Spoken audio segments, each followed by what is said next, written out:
पनवेलमधील आपटे बस स्थानकावरील बसमध्ये बॉम्ब सदृश्य वस्तू आढळून आली होती। रात्री कर्जतवरून आपट्याला येणारी बस पहाटे बस डेपोमध्ये थांबली असताना कंडक्टरला एका पिशवीत काहीतरी टाइम बॉम्ब सारखे असल्याचे आढळून आले। याबाबत त्यांनी स्थानिक पोलिसांना माहिती दिली।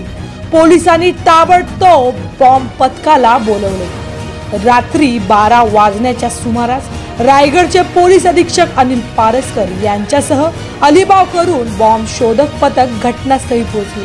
तोपर्यंत लोकांना याची माहिती मिळाली असल्याने सर्वांमध्ये भीतीचे वातावरण पसरले होते। पोलिसांनी सर्वांना बस पासूनच दूर केले होते। आलेल्या बॉम्ब शोधक पथकाने पाहणी केली असता ती वस्तू खरोखरच बॉम्ब असल्याचे आढळून आले। रात्री उशिरापर्यंत बॉम्ब निकामी करण्याचे काम सुरू झाले। शेवटी रात्री 3:30च्या सुमारास यशस्वीरित्या बॉम्ब निकामी केले गेले आणि त्यानंतर सर्वांनी सुटकेचा निश्वास सोडला।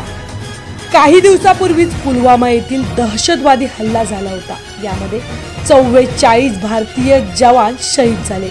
अशातच ही घटना म्हणजे दहशतवाद्यांनी अनुसूचित प्रकार घडवून आणण्यासाठी केलेला प्रयत्न असल्याचे बोलले जात आहे।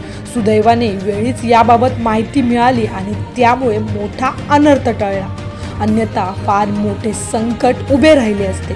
पोलिसांनी याबाबत नागरिकांना सावधतेचा इशारा दिला असून कोणताही बेवारस वस्तू आढळून आल्यास हात न लावता त्याबाबत जवळच्या पोलीस ठाण्यात माहिती देण्याचे आवाहन केले आहे।